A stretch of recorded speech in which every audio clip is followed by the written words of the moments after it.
In 1066, the Norman Conquest didn't just change rulers, it dismantled an entire social order.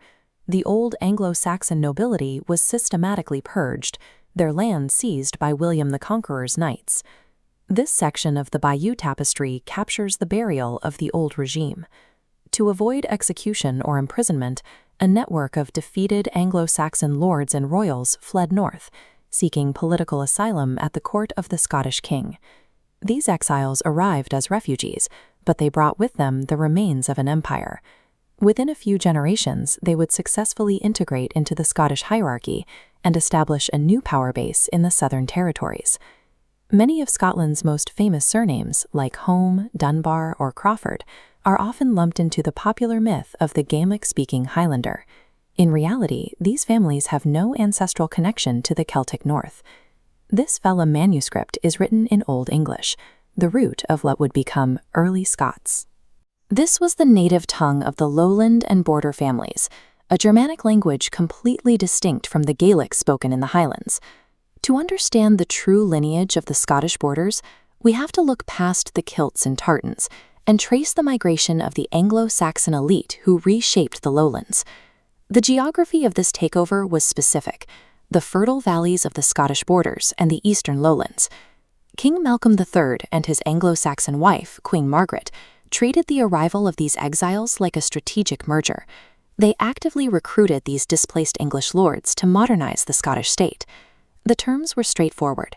The refugees provided the Scottish crown with Norman-style heavy cavalry tactics and a standardized legal administration.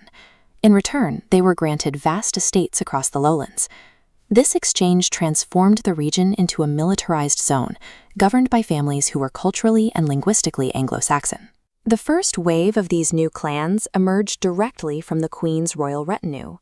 Names like Borthwick, the Wardlaw family, and House Edmonstone all began with Anglo-Saxon nobles who followed Margaret north to claim their new Scottish lands.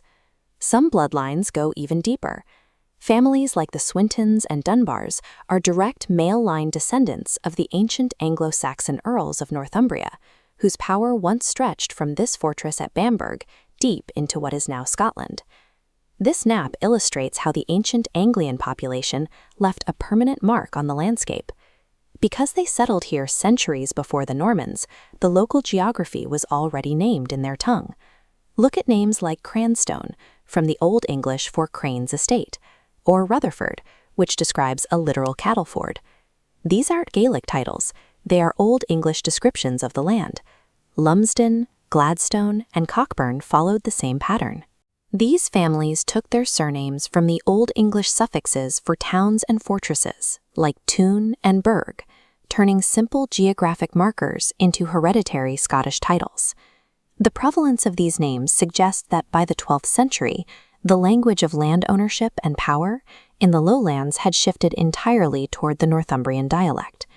This new aristocracy was so distinct that for centuries they didn't even use the Gaelic word clan.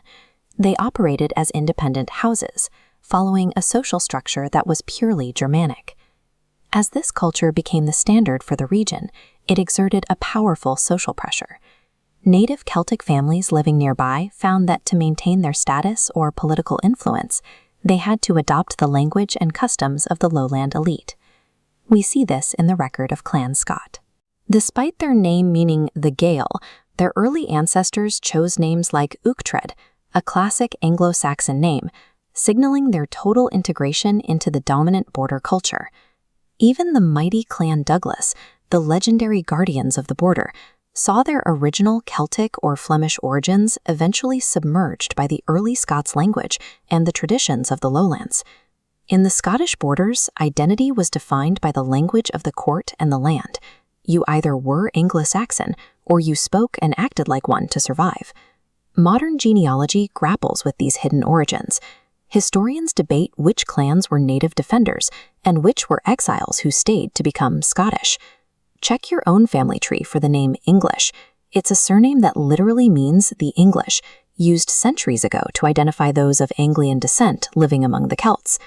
Are you the descendant of a Highland warrior or the survivor of a fallen Anglo-Saxon kingdom? Tell us what you found in the comments.